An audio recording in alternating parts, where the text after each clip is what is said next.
critères. La nôtre aussi n'a pas épargné à cette règle-là. Donc, pour être élu meilleur chauffeur de l'année 2019, les critères sont les suivants. Vous êtes chauffeur, vous êtes formé à nos règles de sécurité et en conduite défensive, vous avez votre passeport, vous l'avez. Vous pouvez montrer ça aux gens, ils peuvent voir. Voilà. Donc, c'est déjà le début. Et vous êtes inscrit. Quand vous êtes inscrit, vous ne devez pas faire des excès de vitesse. Notre directeur de l'achat nous dit que le président du jury l'a dit tout à l'heure, nos camions sont équipés de GPRS. GPRS, c'est un système de géolocalisation qui enregistre tout. Je dis bien tout. Donc, soyons si brefs comme ça par rapport au GPS. Donc, par rapport à la GPS, nous pouvons voir si le chauffeur fait des excès de vitesse. Est-ce qu'il respecte les temps de conduite?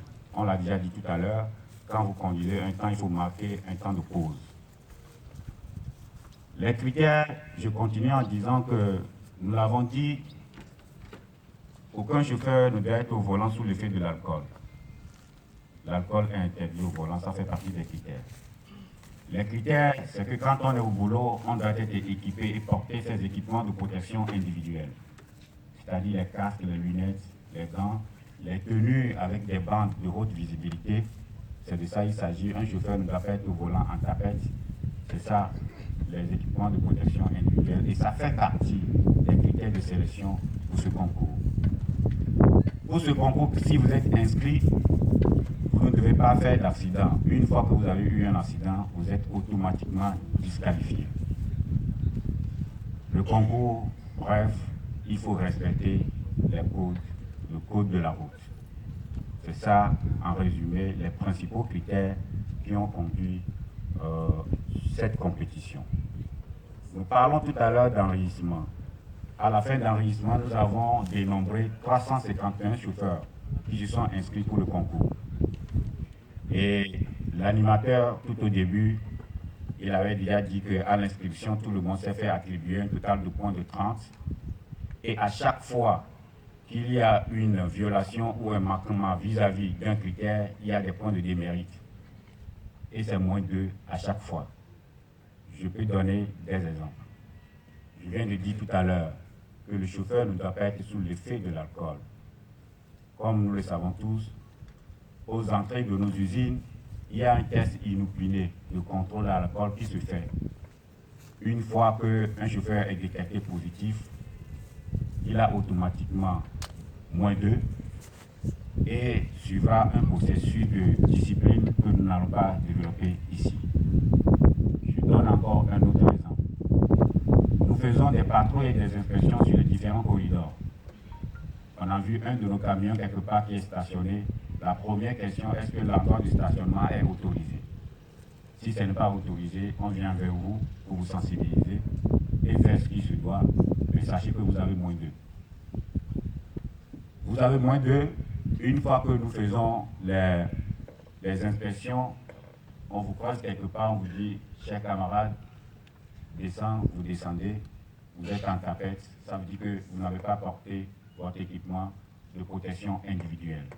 Ça vous fait moins 2, on va vous sensibiliser à porter ce qu'il faut porter, mais sachez que vous avez moins 2.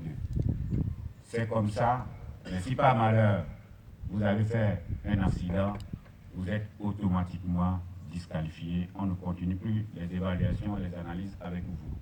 On continue avec les autres. On continue avec les autres. Si on voit après que votre camion, quand même que vous êtes inscrit et que votre camion n'est pas équipé de GPS, on ne continue pas avec vous parce qu'on n'aura pas les données pour examiner si vous avez fait des excès de vitesse ou pas. Donc ça aussi, c'est un critère d'élimination. Ou soit vous avez le GPS sur votre camion, mais pour des raisons ou pour une autre, la base n'est pas communiquée avec nous. On ne sait pas pourquoi. Pour nous, on ne veut pas trop réfléchir, c'est que vous ne remplissez pas les conditions du concours et vous êtes éliminé.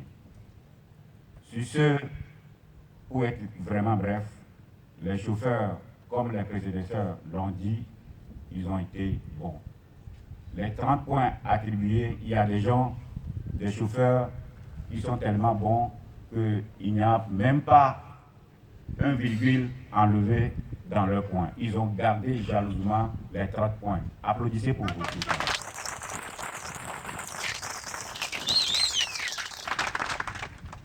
Donc tous ceux qui ont pu garder jalousement ces points, aujourd'hui ils sont au nombre de 91. 91 chauffeurs.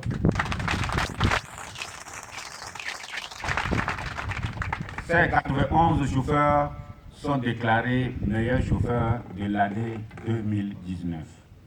Ça ne veut pas dire que le titre est éternel, hein. C'est juste pour l'année. En 2020, il faut tout faire pour garder ce titre. Et si vous avez failli, on vous enlève le titre. Parce que c'est des jolis diplômes que vous allez faire valoir et servir ce que de droit. Ça, c'est très important. C'est maintenant qu'il faut applaudir.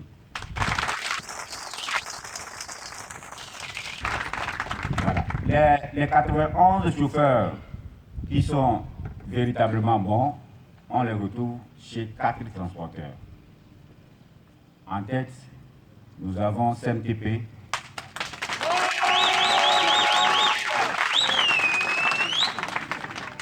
En tête, nous avons CMTP qui a 43 meilleurs chauffeurs.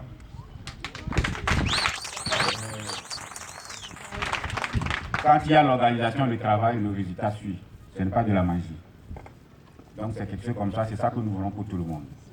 Et puis il y a une jeune société qui, juste au nom de la volonté de bien faire, est toujours à la cour des grands. Je veux parler de Mégatram.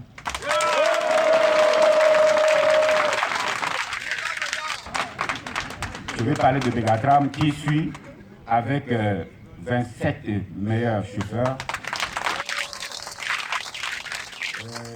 Le suivant, le troisième, nous avons le transport Iliassou Momoni qui a 15 meilleurs chauffeurs.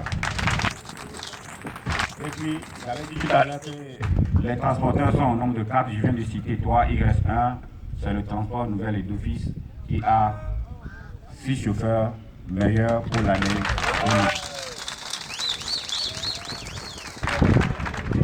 Tous ces 91, je l'ai déjà dit, chacun a son diplôme de mérite de meilleur chauffeur.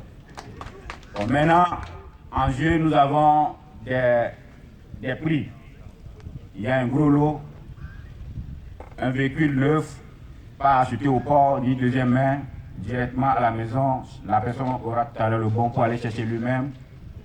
Parmi celui qui va avoir ce véhicule,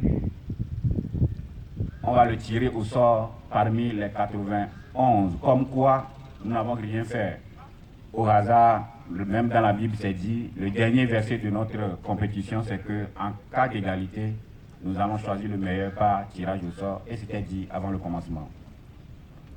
Donc tout à l'heure, nous allons faire un tirage au sort sous la supervision d'un huissier de justice qui est déjà là très tôt ce matin et qui va certifier et attester l'authenticité de l'acte que nous allons poser ce matin. Maintenant, ça c'est pour le Grand Prix. À part la voiture, nous avons aussi des motos. Nous avons 10 motos. Et les 10 motos, on veut que les 4 transporteurs qui sont en lice, il faut qu'il y ait au moins chez chaque transporteur des gagnants. Donc, le tirage pour les motos se fera par transporteur. Et par une pondération que nous avons faite, nous avons pu attribuer, vu le score réalisé par le transporteur, un nombre de chauffeurs qu'on va tirer chez eux. Ainsi, chez CNTP, nous allons tirer 4 chauffeurs. Et chacun aura une moto.